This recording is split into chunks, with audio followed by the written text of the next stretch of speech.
বিশেষ বিশেষ খবর হলো, পোস্তা অঞ্চলে এক বাইক দুর্ঘটনায় একটা আরোহীর মৃত্যু।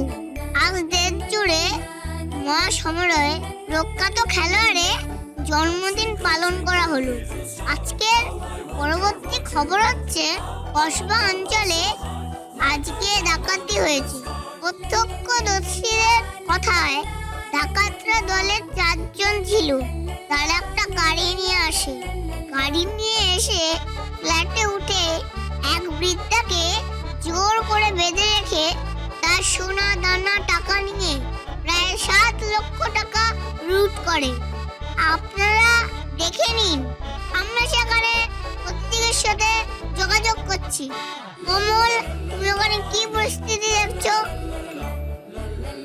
হ্যাঁ, কমল বলছে ওখানে পরিস্থিতি খুব জটিল, জনতা ঘিরে ধরেছে। আচ্ছা কমল, তোমাকে অনেক ধন্যবাদ। আমরা পরবর্তী খবরে যাব, তার আগে একটা ছোট্ট ব্রেক নিয়ে নি। এই কি ব্রেক নিবি করছিস? কি করছিস দাঁড়িয়ে দাঁড়িয়ে এখানে? জেঠিমা, আমি খবর খেলছিলাম। আমার খুব শখ আমি টিভিতে খবর পড়বো। টিভিতে খবর পড়বি? এদিকে কি খবর হয়েছে দেখেছিস? কি গো? দেখ আমার হাত দেখ, আমার বালা জোড়া কিরকম খুলে নিয়েছে দেখ।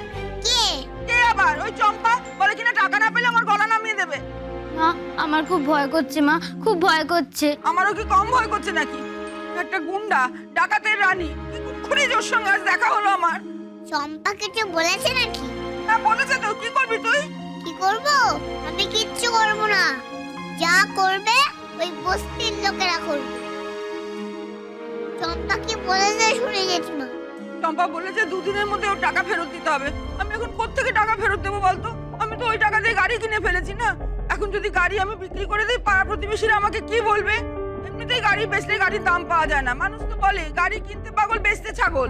আমি তো জানি, সবাই বলে কিনতে পাগল বেচতে ছাগল।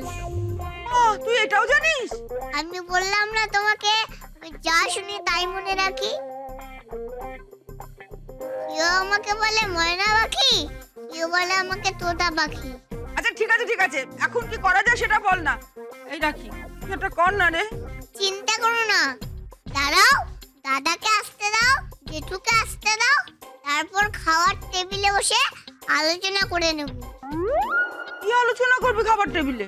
ওই কিভাবে তোমাকে উদ্ধার করা যায়। ধর করা যায়। ছোট বলে কিন্তু অবহেলা করো না জেঠিমা।